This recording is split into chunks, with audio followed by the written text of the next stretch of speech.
नमस्कार। चलिए आज भारत के उन आदिवासी समुदायों की दुनिया में चलते हैं जिनकी पहचान असल में उनकी जमीन, उनकी विरासत और उनके जीवन जीने के एक बहुत ही अनोखे अंदाज से बनी है। अब ये जो तस्वीर है ना, ये पारंपरिक वारली कला की है और एक तरह से ये हमारी पूरी बातचीत का सार भी है। इसमें बनी हर एक आकृति असल में प्रकृति और समुदाय के बीच के गहरे रिश्ते को दिखाती है। तो ये सिर्फ कला नहीं बल्कि जीने का एक पूरा तरीका है। तो शुरुआत करते हैं इस बहुत ही शक्तिशाली लोकगीत से। ये पंक्तियां उस आत्मनिर्भरता और उस जज्बे को दिखाती हैं जो आदिवासी संघर्ष के केंद्र में रहा है। स्वराज यानी अपने शासन की ये जो मांग है वो उनकी कभी न हार मानने वाली भावना को दर्शाती है। तो सवाल ये है कि ये भावना आती कहां से है। आइए अपने पहले हिस्से में आदिवासी जीवन दर्शन की उन जड़ों को समझने की कोशिश करते हैं, वो मूल सिद्धांत जो उन्हें एक खास पहचान देते हैं। देखिए, आदिवासी पहचान का असली मतलब ही नहीं कुछ बातों में छिपा है।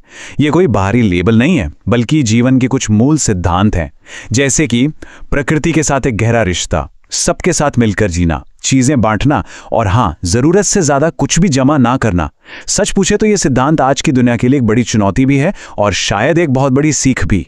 और ये तस्वीरें इस कहानी के दो अलग अलग पहलुओं को बहुत खूबसूरती से एक साथ लाती हैं।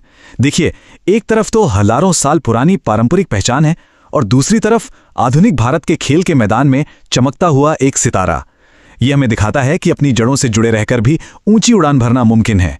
तो अब सवाल ये उठता है कि इतनी अनोखी पहचान और विरासत को बचाने के लिए हमारे पास व्यवस्था क्या है। चलिए अगले हिस्से में उन संवैधानिक अधिकारों और सुरक्षा उपायों को देखते हैं जो कागज पर इन समुदायों की रक्षा के लिए बनाए गए हैं।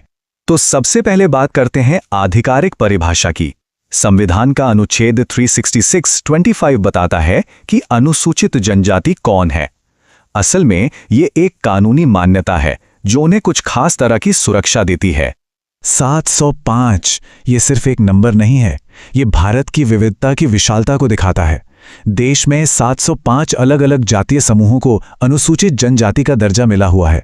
जरा सोचिए, हर एक की अपनी अलग भाषा, अपनी संस्कृति, अपना एक पूरा इतिहास है। और समय के साथ इन अधिकारों को और मजबूत करने के लिए कई जरूरी कदम भी उठाए गए। जैसे 1950 में संविधान का अनुच्छेद 46 आया, फिर 1989 में अत्याचार निवारण अधिनियम बना और 2006 में तो ऐतिहासिक वन अधिकार अधिनियम भी लाया गया। ये सभी कानून आदिवासी अधिकारों और उनके कल्याण की रक्षा के लिए ही बनाए गए थे। और ये सुरक्षा सिर्फ कानूनों तक ही सीमित नहीं है बल्कि इसे राष्ट्रीय सम्मान में भी जगह दी गई है। जैसे आदिवासी नायक बिरसा मुंडा की जयंती को अब जनजातीय गौरव दिवस के रूप में मनाया जाता है। यह उनके संघर्षों और योगदान को एक बहुत ही महत्वपूर्ण राष्ट्रीय पहचान देता है। लेकिन यहां एक बहुत बड़ा और जरूरी सवाल उठता है, क्या ये सारे कानून और नीतियां जमीनी हकीकत को बदलने में पूरी तरह से कामयाब हो पाई हैं? और बस यहीं से हमारी ये बातचीत एक नया मोड़ लेती है। तो नीति और असलियत के बीच की इस खाई को समझने के लिए चलिए एक बहुत ही जरूरी पहलू पर नजर डालते हैं, और वो है स्वास्थ्य सेवा। ये एक ऐसा एरिया है जहां ये चुनौतियां बिल्कुल साफ साफ नजर आती हैं। और पता है, यहां सबसे बड़ी चुनौतियों में से एक क्या है? सही जानकारी की कमी। आदिवासी स्वास्थ्य पर हमारे पास सटीक डेटा यानी कि सही आंकड़े ही नहीं हैं। अब ये तो कुछ ऐसा हुआ जैसे अंधेरे में तीर चलाना। अगर हमें यही नहीं पता कि समस्या असल में कितनी बड़ी है तो हम उसका समाधान निकालेंगे कैसे? ये जो आंकड़े हैं, ये स्वास्थ्य के मामले में एक बहुत बड़े अंतर को साफ दिखाते हैं। बात चाहे बच्चों के पोषण की हो या मां के स्वास्थ्य की या फिर मलेरिया जैसी संक्रामक बीमारियों की, हर मामले में आदिवासी समुदाय गैर आदिवासी आबादी की तुलना में कहीं ज्यादा जोखिम में है। तो सवाल यह है कि इन स्वास्थ्य समस्याओं की जड़ आखिर है कहां? ये जो बात कही गई है, ये उस गहरे कनेक्शन को उजागर करती है कि जब किसी परिवार को अपनी ही जमीन का हक नहीं मिलता तो उनकी रोजी रोटी और उनका भोजन दोनों ही असुरक्षित हो जाते हैं। और जाहिर है, जब पेट भरने की ही चिंता लगी हो तो फिर स्वास्थ्य प्राथमिकता कैसे बन सकता है? तो इन सारी चुनौतियों के बीच आगे का रास्ता क्या है? चलिए अपने आखिरी हिस्से में ये देखते हैं कि इस समृद्ध विरासत को बचाने और भविष्य को बेहतर बनाने के लिए क्या किया जा सकता है।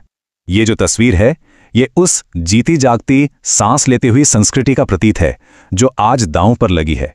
ये सिर्फ एक नाच नहीं है, ये एक पूरी की पूरी विरासत है जिसे हमें सहेजने की जरूरत है। तो फिर इस पूरी बातचीत का सार क्या निकलता है? सार ये है कि असली तरक्की तभी हो सकती है जब उसमें देश के मूल निवासियों की भलाई भी शामिल हो।